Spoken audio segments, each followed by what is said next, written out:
Okay, good evening, everybody. We begin by thanking the sponsors of the Talmud Torah for the month of Mar Cheshvan. We thank Stephen Terry Zinn for sponsoring all the shurim for the month in the memory of Steve's father, Albert Zinn, Bonim Tzvi Ben Chaim on his 18th yahrzeit, and Shamash Havan Aliyah. We also thank Leah Sol for sponsoring all the shurim for the month as a schus for Shlema for our daughter Ilana Bas Esther and for all the wounded in Eretz Yisrael. May all the soldiers be safe. Amen. We also thank Yonason and Rachel Wolf for a complete and lasting refuah Shlema for Rafael Yitzchak Baruch Ben Esther, Shei refuah Shlema. We also thank Jerry and Sarah Wolaski for sponsoring all the shurim as a schus for refuah Shlema for Zachariah Dov Ben Perel Shira, Shei refuah Shlema Ben Hera Bekarov. We also thank Ed and Iris Miller for sponsoring all the shurim for the month as a schus for the holy soldiers of the IDF and the merit of our brothers and sisters in Eretz Yisrael. And of course, we continue to be mispala for the hatzlacha of Achenu B'nai Yisrael who are in Eretz Yisrael, all those who are being held captive.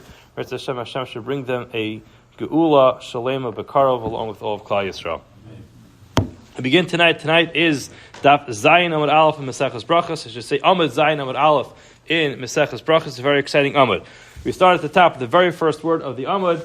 Amar Rabbi Yochanan Mishur Rabbi Yossi. Rabbi Yochanan says, in the name of Rabbi Yossi Minayin, how do we know Shakadosh Baruch Hu Mispal that Kadosh Baruch Hu davens? Everyone's welcome to come up and get a drink. You know, the drinks just came. Minayin Shakadosh Baruch Hu Mispal. How do we know Kadosh Baruch Hu davens?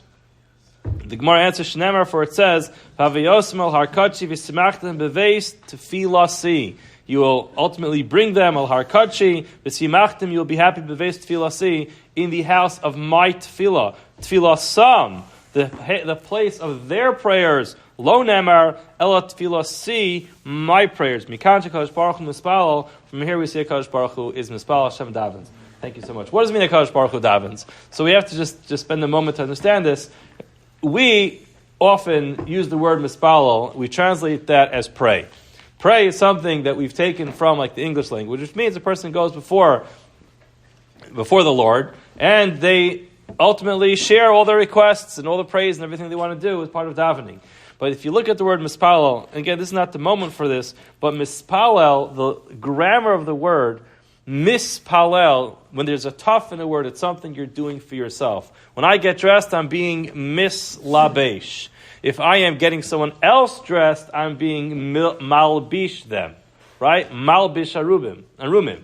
So what does mispalel means? It means I am being mifalel myself. It's a work that I do for myself. Tefillah essentially is a work. It is something that we work on ourselves. We work on our relationship with the Kadosh Baruch Hu with our tefillah. So when a Kadosh Baruch Hu is mispalel, Kadosh Baruch Hu doesn't need to ask us for anything. Kadosh Baruch Hu doesn't come to us to be mispalel, and certainly would not make sense for Kadosh Baruch Hu to daven to himself. Mispalel is an act of self.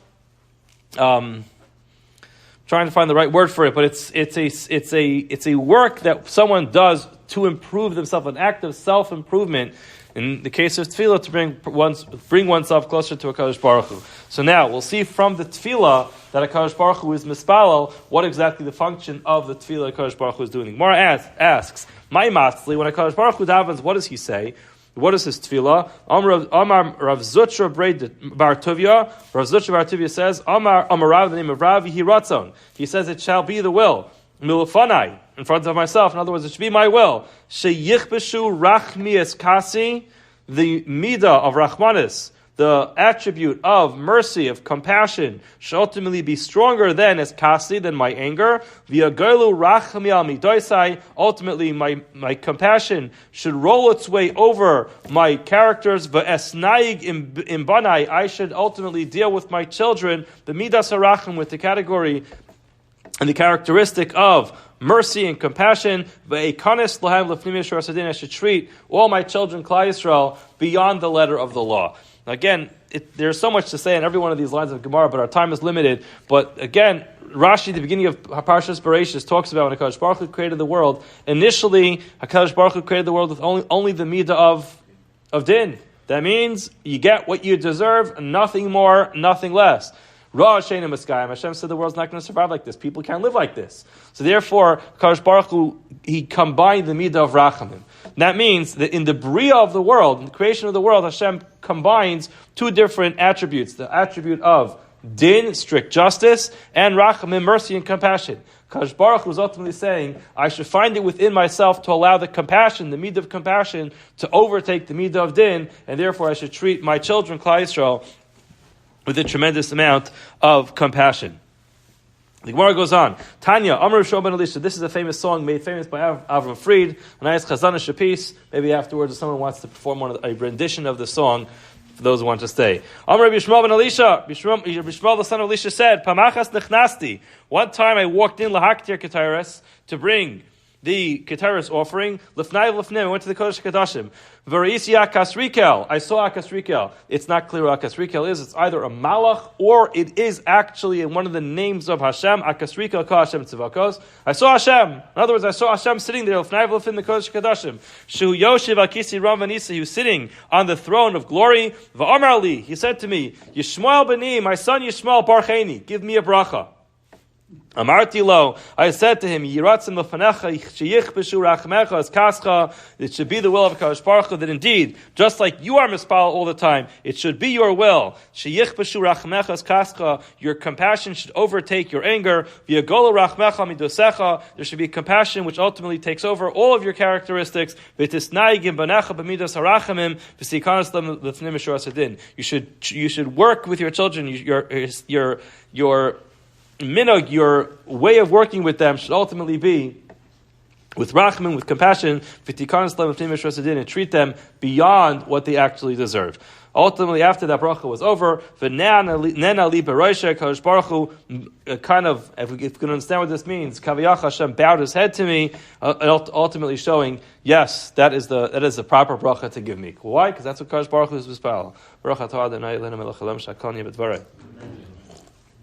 Now, what does the story teach me? And this story teaches me, a person should never, ever be dismissive of a berachos hedyot, of a bracha, of a person who's considered a hedyot. Now, obviously, Bishmal ben Elisha was no hedyot. Bishmal ben Elisha, who was a Tana, he was able to speak to a Kadosh Baruch Hu. You heard a Kadosh Baruch Hu, but you understand the comparison. A Kadosh Baruch Hu to Yishmael ben Elisha. Yishmael ben Elisha was considered to be a simple person. But we all always have to recognize, never be dismissive of a bracha, of a hedyot, and there's plenty of places where this comes up. Gemara Bava Kama brings it down. If a person you associate this person as being a simple person, don't be dismissive. The person gives you a bracha, appreciate the bracha. You never know how far that bracha can go. The Gemara continues on the second wide line, of the middle-sized wide lines. Rabbi Yochanan said in the name of Rabbi Yossi, Minayin, how do I know she'ein meratzin lo la'adam mishas kaso? How do I know that it's not a good idea to go over to a person while he's really angry and try to calm him down? The Chsiv, where it says in the pasuk, Panai yilechu v'hanichos yilach. Literally, it means my face will go v'hanichos yilach, and then I will kind of calm down. Amallah Kadosh Baruch Hu, the Gemara explains. Kadosh Baruch Hu said to Moshe, this is after the Egel, Hamtein li, wait for me, ad sheyavru panim shel zam, until ultimately my anger goes away, v'aniach lecha, and then I'll be able to be calm, and that's when we will ultimately work through this. The Gemara says, hold on a second, does the Kadosh Baruch Hu get angry? Does that actually make sense? The Kadosh Baruch Hu gets angry. The Gemara says, yes, he does get angry. The Tanya, for it says in the Brisa, ve'el zo'em b'chol yom, u'kemo zamo, sorry, ve'kel zo'em b'chol yom. Kadosh Baruch Hu gets angry every day. The Gemara asks, how long does this anger last? Rega, for just a moment. V'kama rega, how long is this moment? Achas mechameshes riboy ushmones alafim v'shmona meos ushmonim ushmona b'sha. It is one, let's do this math, 58,000th, and 888th of an hour. I don't know how long that is. It's very short. Very, very short amount of time. Kadosh Baruch Hu gets angry for like mamish, a split second every single day. V'zui rega. That's the amount of time Kadosh Baruch Hu gets angry from. Halavai, none of us should ever get angry longer than a Kadosh Baruch Hu does. Now the Gemara says, V'ein kol berya yechol l'chavin osasha. Nobody was able to figure out this hour. Chutz mi Bilam Arasha. Besides for one person, Bilam Arasha was the only one who could find this moment that Kadosh Baruch Hu gets angry, and that was his power. He's able to find that moment that Kadosh Baruch Hu gets angry, and just then he could curse Klal Yisrael. Now, we'll go further, but there's an interesting tosfos here. We'll get back to it in a second. The Chsiv, how do you know that Bilam Arasha is able to figure it out? The Chsiv, the Yodea Das Elyon. He understood Das Elyon. The Gemara says, hold on a second. Hashta das behemto lo hava yodea. He couldn't understand his animal, and we're not going to go through the whole story. The Gemara of Avodah Zarah describes the whole argument he had back and forth with his donkey. In other words, he couldn't even understand his animal. So das elyon hava yodea. He was able to understand the under HaKadosh Baruch Hu. Guy can't figure out an animal. He can understand HaKadosh Baruch Hu. Gemara says, El Mulamed shehaya yodea lechaven os yeshash HaKadosh Baruch Hu kospa. He didn't really understand HaKadosh Baruch Hu, but he knew when that hour was. V'hainu de'amar lehu navi Yisrael. That is what the Navi told Klal Yisrael. Ami zachar na mayatz balak. Remember what the Eitzah, the suggestion that Balak gave Melech Moav. In other words, remember that time. What does this mean? Ma'alaman das tzidkos Hashem. Amar Blazer Amar Lam HaKadosh Baruch Hu Yisrael. HaKadosh Baruch Hu told Klal Yisrael, "Du'u kama tzidkos asisi machem." You should always know how righteous I was with you. Why? Shelo ka'asti b'mei Bilam Arasha. I did not get angry during that time of Bilam Arasha. That whole story that happened with Balak and Bilam, HaKadosh Baruch Hu said, "I'm suspending my kas." In other words, that split second that I usually get angry, HaKadosh Baruch Hu said, I'm not going to get angry during that period of time. Like this, Bilam will not be able to do it. Why? She'il malei ka'asti. If I would have gotten angry during that story, lo nishtayer misoneim she'Yisrael sorry to palit. Ultimately, nothing would be left over. That's what happened when Bilam said to Balak, Ma'ekov lo kavol. I can't curse if HaKadosh Baruch Hu doesn't let me. Ma'ezom lo zo'am Hashem. I can't ultimately get angry if there's no Zam Hashem, if Hashem doesn't get angry. Melamed teaches us Shekol Osam Yom Lo Zam. All those days of all those negotiations between Balak and Bilam, HaKadosh Baruch Hu suspended his anger. So Tosfos asked the simple question: what could Bilam have said already in that split second that would have fit into the amount of time HaKadosh Baruch Hu was angry? So he says, look at the Tosfos. He says, Vim Tomar Ma Hayachalomer B'Shas Rega. How much can you say instead of a short amount of time? One answer is Yesh Lomar Kalem. Quickly, kalim. How long does it take to say they destroy them? Just one word. In other words, if you start within that split second, then you're able to continue. I think of like in NFL, when like the clock runs out, but if the quarterback threw the ball before the clock ran out, the play continues, right? So kind of the same type of thing. That if he would have started the curse during that split second, he's able to continue as long as he's still within that time frame. It's still the same play, the same drive. He's still able to finish it up. We have a makar for the NFL right here in Tosfos. The kama zamo rega. Gemara says, how long is his anger? It's a rega. The kama rega, amrav oven v'itemer of avina, rega kememre. So here we have another opinion of how long a rega is. According to Rav Oven v'itemer of avina, it's kememre, the amount of time it takes to say rega. So I think it's a little bit longer than that split second we had. But bottom line is, it's a very, very short amount of time Kadosh Baruch Hu gets angry. The Gemara goes on to discuss this a little bit more. How do we know that Kadosh Baruch Hu gets angry for a second? For it says, ki rega ba'apon. Chaim Bertzono, rega bapo, there's a rega when HaKadosh Baruch Hu gets angry. Others want to suggest, we learn it from here, chavi hide kimat rega, for the short amount of time of rega ad yavar zam, until the anger passes. We know the pasuk over here, which indicates HaKadosh Baruch Hu gets angry for a rega. The Emes Rasach, when does the Kadosh Baruch Hu get angry? The Gemara says, Amar Abaya, Pahanach tlas shoi kamaisa, the first 3 hours of the day, ki chiyura karbalasa de tarnagola, when the crown of the rooster becomes white, vikai, and it stands up. So vikai, and the rooster stands up, achad kara. So the rooster stands on 1 foot, and the crown of the rooster turns white. Kol shaita v'shaita namikai, Gemara says it sounds like this all the time. Gemara says, Kol shaita isbe shuraiki and sumki. There are some other colors mixed in, but hishaita less be shuraiki sumki. There's no streaks of red. It's going to be completely white. So during that period of time, in other words, I don't know. I'm no rooster expert, but maybe people who have observed roosters for long enough could maybe put it on slow-mo and find that moment when the crown turns totally white. Gemara tells us a story. Hahu tzeduki. There was this tzeduki, one of the Tamidim of Tzaddiku Baisis, who was the Heavy Bishuvisa de Rishua ben Levi. He was bothering Rishua ben Levi. Have come at Tsar Leituva. Every day he'd come over to him and he would bother him bikroi with all different psukim. There are certain people who come to ask legitimate questions, And that's beautiful. One of the most wonderful things is when people are able to ask good, legitimate questions out of curiosity, wanting to learn, wanting to become more intelligent. And then there are people who are nudniks. They come by every single day trying to find some type of question, just to chop someone up to find a problem. Ultimately, Yom Echad, one day, Shakal Tarnagola v'ukmi ben kari de arsa. He ultimately put this rooster by the legs of his bed, v'ayin ba, and he was watching this rooster the whole time. Savar, he thought, Kimata hi shaita, when I noticed that this rooster is going to have a white crown standing on one leg, I'm going to curse this tzeduki and I'll do away with him. What happens? Kimata hi shaita, when that moment came, Nayim, he fell asleep for a second. Omar, he said, Shmamina lav oirach aral mebarachi. I learned a lesson from this. Yeshua ben Levi says, I thought before this the proper thing to do would be to get rid of this person who's ultimately driving me crazy. I found that's not the way to treat Rishayim. Why? Because V'rachamav al kol ma'asav ksiv. The Pasuk says the person should have mercy on all creations. Uksiv gam enosh letzadik lo tov. Tzaddikim are not supposed to be punishing people. Tanya mishmeder meir b'shah shachama zarachas chomachim malachim mizrach chumarav manichim kisreim b'rashayim. Hold on a second. Yeah, mushtachvim l'chama miyad kodesh baruch hu.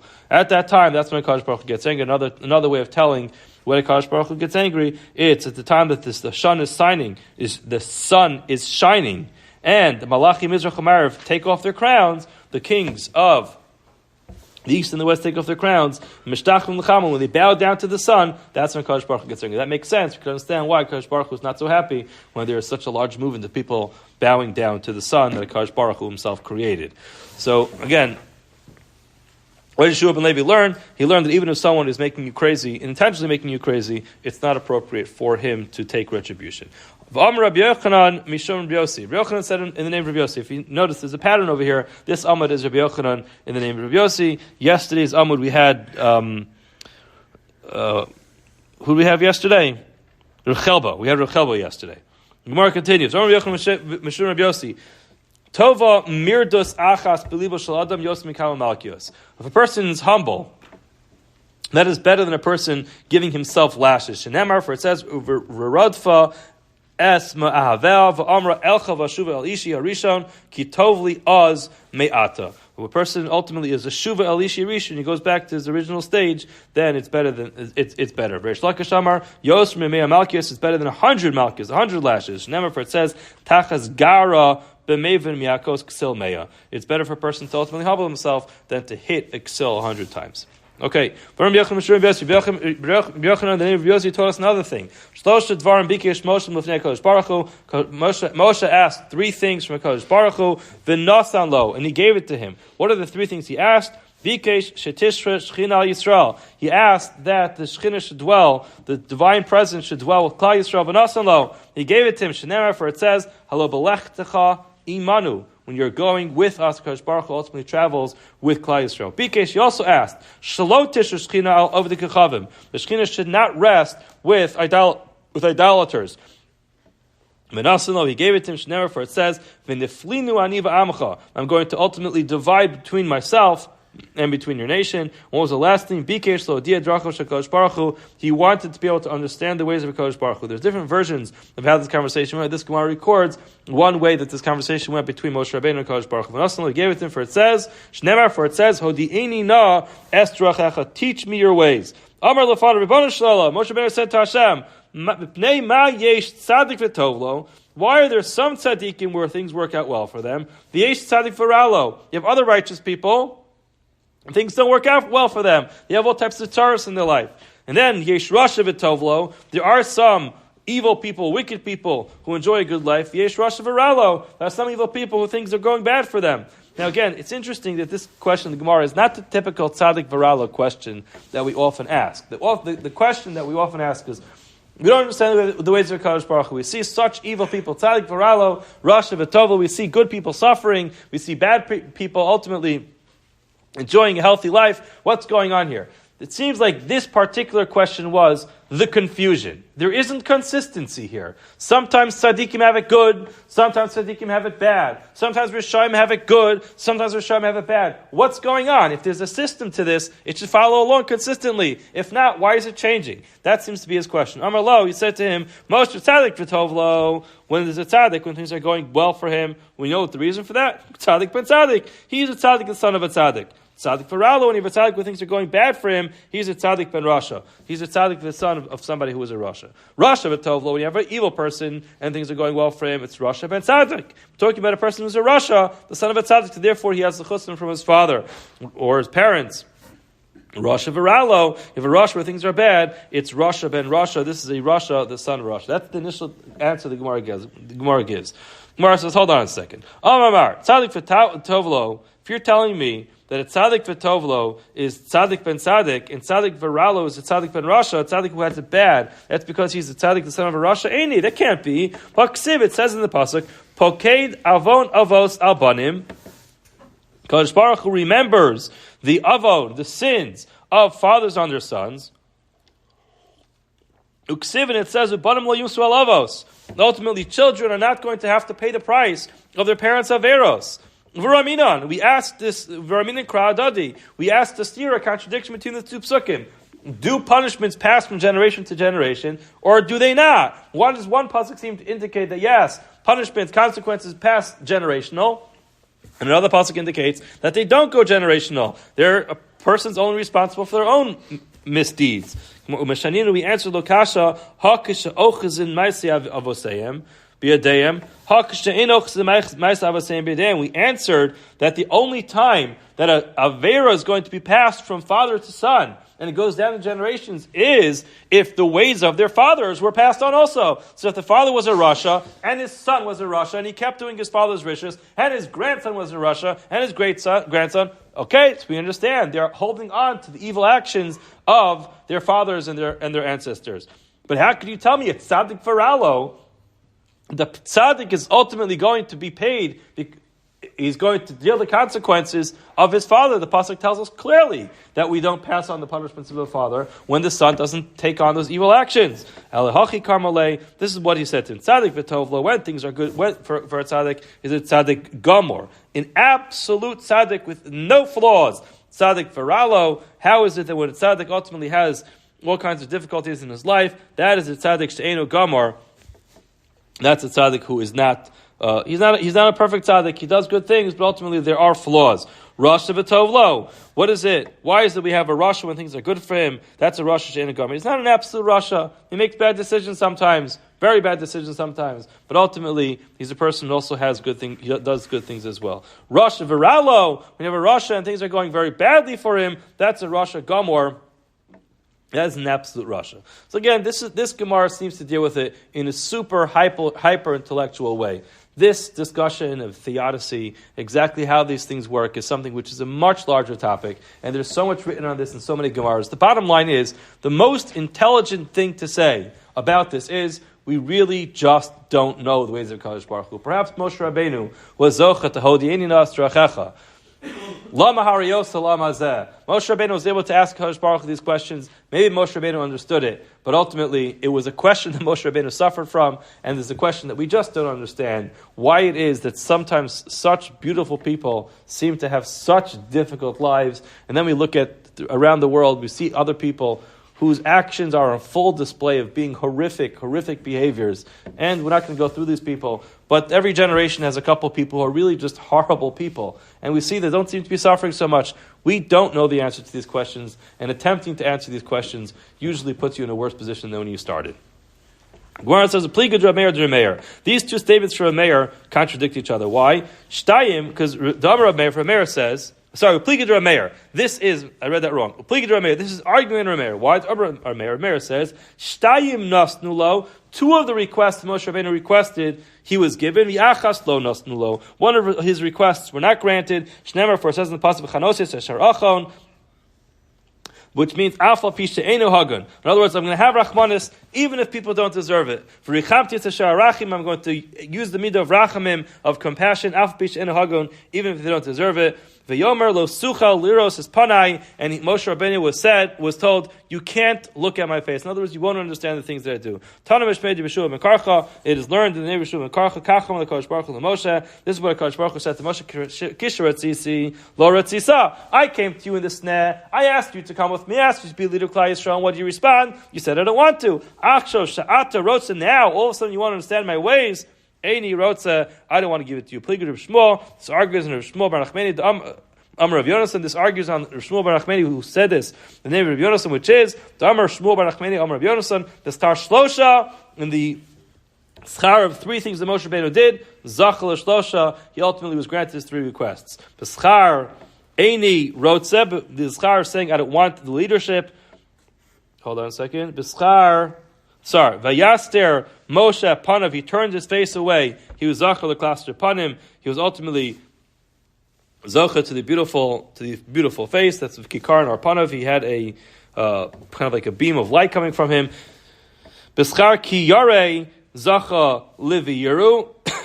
It means that he had fear of Kadosh Baruch Hu, so therefore the pasuk says he was Zacha livi yeru migesh selav. They were fearful of coming close to him. B'schar mi habit Zacha l'tmunas Hashem yabit. He was Zacha to ultimately the tmuna, the image of Kadosh Baruch Hu, he was able to look at. So again, ultimately, the Gemara doesn't seem to be so clear about that third request that Moshe Rabbeinu had.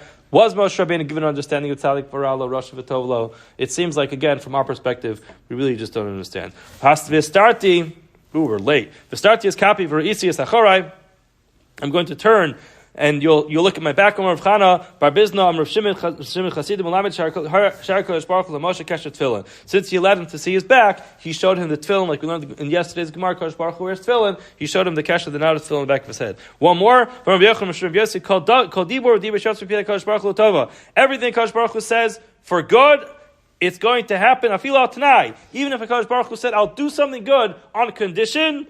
Lo chazar ba. Kadosh Baruch Hu never backs out from something good that he says. We know, and how we know this? Mimoshe, we learn this from Moshe. Why? Mimoshe Rabbeinu never for the pasuk Harif b'meni mash midem. Kadosh Baruch Hu said to Moshe after the Egel, let's just wipe out all of Klal Yisrael. And you know, the Esa Oskal go atzum. I will turn you. In other words, Kadosh Baruch Hu said to Moshe after the Chet Egel, after the sin of the golden calf, you know, let's just wipe out Klal Yisrael. I'll start all over with you. I'll turn you into a great generation. Moshe Rabbeinu ultimately refused. He advocated on behalf of Klal Yisrael and said, I refuse to allow that to happen. Now, Afagav, the Ba Moshe Rachami Allah, the Milsa, Ubatla Moshe Rabbeinu pleaded for mercy in Klal Yisrael. No, don't wipe them out. Nevertheless, if Ilahachi, Ukma Bezari, Moshe Rabbeinu was Zocha, that his children blew up into a massive generation. Remember, for it says, B'nei Moshe Gershom Eliezer, the children of Moshe were Gershom Eliezer, V'hayu B'nei Eliezer, Rechavia, the sons of Eliezer were Rechavia, Harosh B'nei Rechavia, Rabu L'mayla.